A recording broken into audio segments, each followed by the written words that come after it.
ओशो, मैं इस चीज को ऑन रिकॉर्ड आपसे डंके की चोट पे कहता हूं, लगभग भारत देश के अंदर व्यासपीठ पर बैठे भागवत करने वाले कथाकार ओशो को ही उगल रहे हैं। सिर्फ लैंग्वेज के शब्द इधर उधर, सारा ओशो है। ओशो 24 कैरेट जो दे गए हैं ना, वो उन्होंने क्रूड में दिया, हजम नहीं कर सके हम लोग। बिल्कुल। और आज के कथाकार उसको शुगर कोटेड, हम सिर्फ उनके शब्दों पे चले गए। शब्द उनके कठोर थे। हाँ, शब्द उनके जो थे उन्होंने मिलावट नहीं की। हाँ। और आज का कथाकार सो कॉल्ड कथाकार है तो नहीं कथाकार, वो तो मार्केटिंग है भागवत की। आपको भागवत की कथा के लिए करोड़ों रुपए का आयोजन करना पड़ रहा है, भगवान इतना महंगा हो गया। लेकिन अपने अंदर करेज होनी चाहिए, स्वीकार करना चाहिए कि मैं इस मामले में मुरारी बापू को थोड़ा सा क्रेडिट दूंगा। उन्होंने स्वीकार किया कि मैं ओशो को पढ़ता भी हूं और ओशो को बोलता भी हूं। That's a really, I mean, courageous statement. और धीरेन्द्र शास्त्री जी ने भी कहा था कि ओशो को बहुत पढ़ते।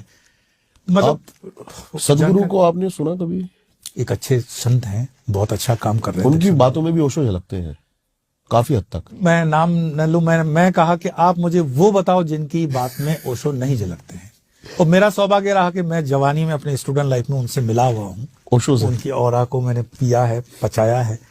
और उन्होंने ही मुझे, मतलब एक आशीर्वाद कह सकते हैं कि मैं अगर वो शरीर में होते तो शायद उनके साथ ही होता। क्या बात है। पर वो शरीर में रहे नहीं और मैं विदेश में था।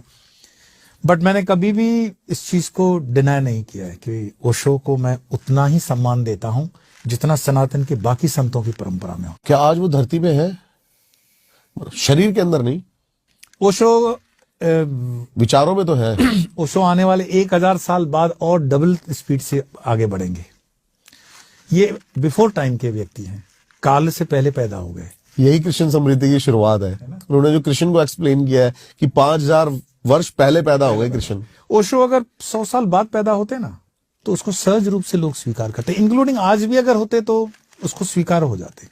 वो समय के पहले है, लेकिन अवतार हमेशा समय के पहले ही होते हैं। यही इसकी विशेषता है। समझने में बड़ा टाइम लगता है। और जो महामूर्ख हैं वो उनको गाली देते हैं क्योंकि उनकी खुद की खेती है नहीं, खुद की स्टडी नहीं है, खुद की कोई अंडरस्टैंडिंग नहीं है। वो तो सिर्फ सुनी सुनाई बातों पे गाली गलौज करते हैं। मैं कभी इस तरह के ना कमेंट्स पे ध्यान देता हूं।